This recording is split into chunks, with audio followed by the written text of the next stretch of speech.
Dengan perasaan yang sangat terharu, Pak Dirman masuk ibu kota dengan dipandu karena kesehatan badan terganggu selama memimpin gerilya. Naik turun gunung, di bawah hujan alam yang sunyi atau di bawah terik matahari.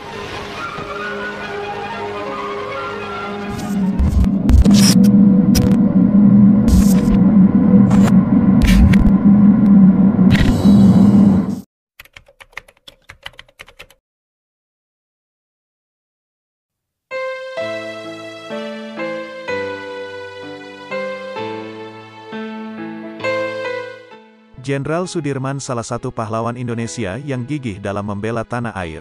Aksi heroiknya hingga kini banyak menginspirasi dan menjadi pahlawan, namanya tetap dikenang hingga kini.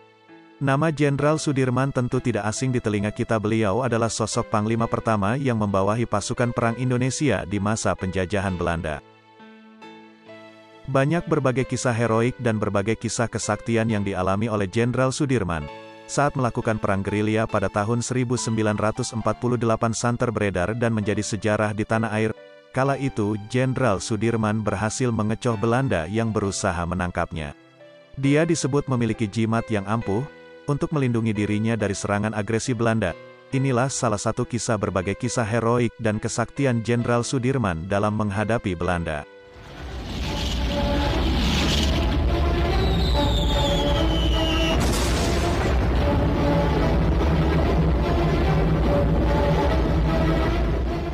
Genderang perang berbunyi, jantung berdegup kencang tatkala penduduk Yogyakarta tengah didatangi pasukan Belanda pada tanggal 19 Desember tahun 1948.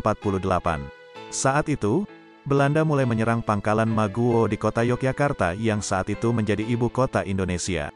Mereka berhasil menguasai Yogyakarta pada tanggal 19 Desember tahun 1948.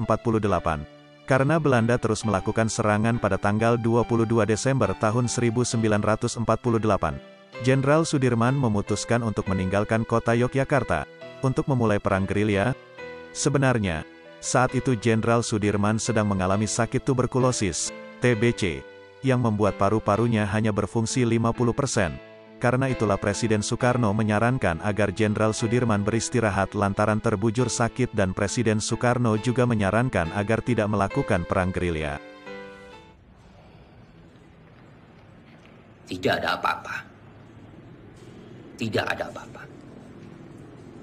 Sekarang lebih baik Dimas pulang dan mengasuh. Kita akan tetap melawan. Dan saya akan memimpin gerilya dari hutan. Kalau memang ini sudah menjadi tekad, jadikan ini perang gerilya semesta.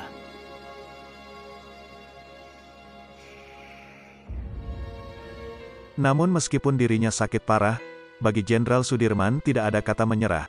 Beliau adalah orang yang gigih pendirian dan berusaha secara maksimal, meskipun kondisinya menyulitkan.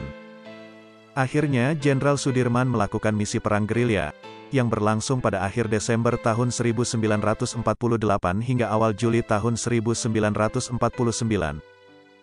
Gerilya adalah cara berperang sembunyi-sembunyi dan menyerang secara tiba-tiba. Selama perang gerilya, pasukan yang pimpinan Jenderal Sudirman melakukan penyerangan ke pos-pos yang dijaga Belanda atau saat konvoi. Selain berbagai strategi untuk memecah konsentrasi Belanda, perang gerilya juga merupakan respon Indonesia atas agresi militer II yang dilancarkan oleh Belanda.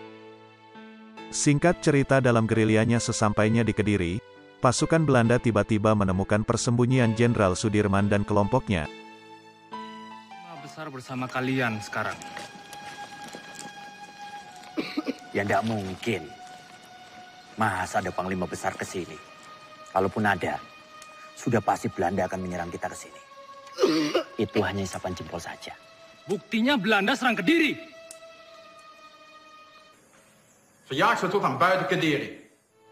Diketahui bahwa Jenderal Sudirman rupanya dilaporkan oleh salah seorang prajuritnya, yang mana prajurit ini adalah prajurit pengkhianat.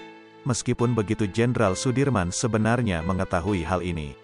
Karena keberadaan Jenderal Sudirman dan prajuritnya diketahui oleh Belanda, dalam keadaan yang sangat genting, Jenderal Sudirman mengajak para prajuritnya untuk menggelar zikir bersama. Seketika itu Jenderal Sudirman mengatakan kepada prajuritnya, "Mari kita berzikir agar diberi pertolongan Allah, Jangan sekali-kali di antara tentara kita ada yang menyalahi janji menjadi pengkhianat nusa, bangsa, dan agama. Harus kamu senantiasa ingat bahwa perjuangan selalu memakan korban. Jangan sekali-kali membuat rakyat menderita. Anehnya, tak ada satupun pasukan Belanda yang mempercayai sang pengkhianat bangsa Indonesia itu mengenai identitas Jenderal Sudirman. Maka saat sang pengkhianat menunjuk Jenderal Sudirman agar dikepung Belanda, dia malah ditembak mati oleh salah satu prajurit Belanda. Kwei, mana Panglima? Ini dia orangnya, Tuan. Panglima Sudirman. Kiai bukan Panglima. Mereka semua ini tentara kibli. Mereka ini sedang menyamar. Kwei, salah orang. Mana mungkin Panglima seperti ini? Ini Jenderal Sudirman. Ini Sudirman. Mereka ini santri. Kwei, yang ini tidak spesius. Cari Sudirman di mana? Percaya, Tuan. Ini Sudirman. Adek. Sang jenderal memang diketahui ahli strategi dalam berperang dan mengecoh lawan. Meskipun markasnya berhasil ditembus, namun Belanda tetap gagal menangkap dirinya. Karena itulah tidak sedikit para pejuang yang lantas kebingungan melihat kejadian tersebut. Banyak prajurit Jenderal Sudirman yang lantas bertanya mengenai jimat sakti hingga sang jenderal bisa lolos begitu mudahnya dari serangan lawan. Disajikan berbagai sumber sejarah dari mulut ke mulut. Rupanya, Jenderal Sudirman memiliki 3 jimat yang selalu dipegang teguh. 3 hal itu adalah selalu menjaga wudhu, sholat tepat waktu, serta mengabdi pada bangsa dan negara. Jenderal Sudirman hanya menyebut 3 hal itu tidak pernah putus dari keadaan wudhu, sholat 5 waktu tepat waktu, dan mengabdikan diri bukan untuk keluarga, golongan, atau partai, tapi untuk bangsa dan negara. Teruslah mengingat dan mengenang para pahlawan bangsa Indonesia ini, yang merelakan segalanya demi memperjuangkan kemerdekaan Indonesia. Karena bangsa yang besar bangsa yang mengenang jasa para pahlawannya.